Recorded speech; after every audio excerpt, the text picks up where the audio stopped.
नमस्कार मंडळी, आज आपण हॉटेलपेक्षाही भारी अशी मटर मसाल्याची रेसिपी घरच्या घरी करणार आहोत। घरगुती साहित्यामध्ये घरामध्ये अवेलेबल असणाऱ्याच वस्तूंमध्ये आपण ही भाजी तयार करणार आहोत। खायला खूप छान लागते, तुम्ही टिफिनला देऊ शकता। तुमच्या घरी जर का पाहुणे आले असतील तरी सुद्धा तुम्ही ही भाजी नक्कीच सर्व करू शकता। रोटी, नान किंवा चपातीसोबत, फुलक्यांसोबत सुद्धा ही भाजी खूप छान लागते। चला तर वेळ वाया न घालवता व्हिडिओकडे वळूयात। पण त्याआधी जर का तुम्ही अजून आपल्या नगरी ठसका या चॅनलला सबस्क्राईब केलं नसेल तर पटकन चॅनलला सबस्क्राईब करा। आता मी तुम्हाला इथे साहित्य दाखवते मी काय काय या भाजीसाठी वापरणार आहे। तर इथे मी आलं लसूण घेतलेलं आहे, एक मध्यम साईजचं लाल टोमॅटो घेतलेला आहे। शक्यतो लालच टोमॅटो घ्या, त्याने भाजीला कलर खूप सुरेख येतो। त्यानंतर मी इथे 3 मध्यम साईजचे कांदे घेतलेले आहेत कट करून, बारीक चिरलेली कोथिंबीर घेतलेली आहे।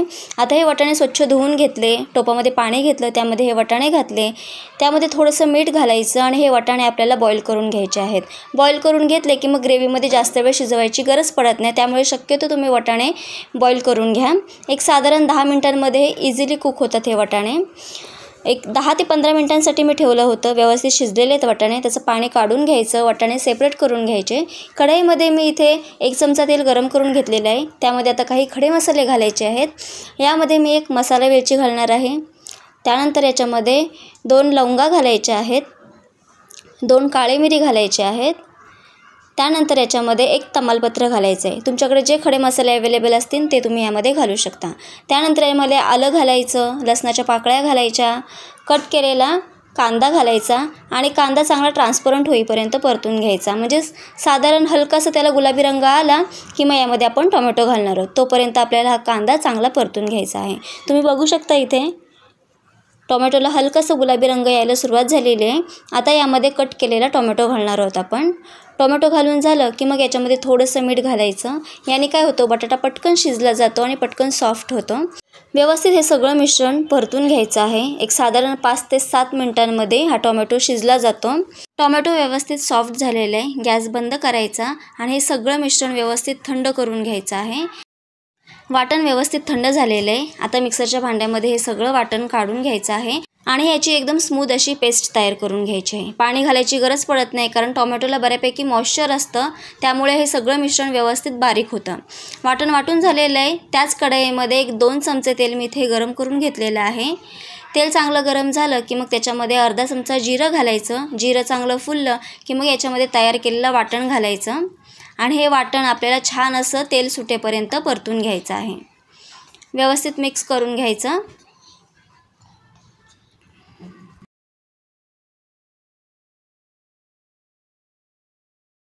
हे वाटण आपण 5 मिनिटांसाठी परतून घेतलेलं आहे। आता यामध्ये सगळे घरगुती सुके मसाले घालायचे आहेत।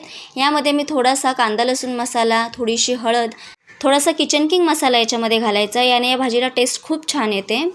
लाल मिरची पावडर घालायची, त्यानंतर धणा पावडर घालायची। आता हे सगळे मसाले व्यवस्थित मिक्स करून घ्यायचं आहे आणि छान तेल सुटेपर्यंत हे मसाले देखील आपल्याला ह्या वाटणासोबत फ्राय करून घ्यायचं आहे। बऱ्याचदा काय होतं, वाटण खाली चिकटतं, मग अशा वेळेस काय करायचं, थोडंसं यामध्ये पाणी घालायचं आहे। मी मिक्सरच्या भांड्याला जे वाटण लागलं होतं त्यामध्ये थोडंसं पाणी घालून ते विसळून ते पाणी यामध्ये ॲड केलेलं आहे। व्यवस्थित मिक्स करून घ्यायचं। आता व्यवस्थित तेल सुटायला सुरुवात झालेली आहे, तुम्ही इथे बघू शकता। पुन्हा एकदा व्यवस्थित ढवळून घ्यायचं। त्यानंतर यामध्ये बॉईल केलेले वाटाणे घालून घ्यायचे आहेत। आता हे वाटाणेसुद्धा व्यवस्थित मिक्स करून घ्यायचे आहे या ग्रेव्हीमध्ये। त्यानंतर काय करायचं आहे, आपल्याला यामध्ये गरम पाणी घालायचं आहे। गरम पाणी एकदम ऑप्शनल आहे, तुम्हाला हवं तर तुम्ही थंड देखील घालू शकता, पण गरम पाण्याने भाजीला टेस्ट खूप छान येते। मी साधारण इथे 1.5 ग्लास पाणी घातलेलं आहे। तुम्हाला कितपत घट्ट किंवा पातळ ग्रेव्ही हवी आहे त्यानुसार तुम्ही पाणी याच्यामध्ये कमी जास्त करू शकता। त्यानंतर चवीनुसार मीठ घातलं आहे यामध्ये। व्यवस्थित ढवळून घ्यायचं। यामध्ये मी साधारण 1 चमचा, मोठा चमचा कसुरी मेथी घेतलेली आहे, ती हातावरती अशा पद्धतीने चोळून घालायची आहे। व्यवस्थित ढवळून घ्यायचं त्यानंतर हे सगळं आणि एक साधारण आपल्याला 10 ते 15 मिनिटांसाठी मीडियम फ्लेमवरती आपल्याला ही भाजी छान अशी उकळून घ्यायची आहे। भाजीसुद्धा आता व्यवस्थित उकळलेली आहे। आता यामध्ये बारीक चिरलेली कोथिंबीर घालायची आहे।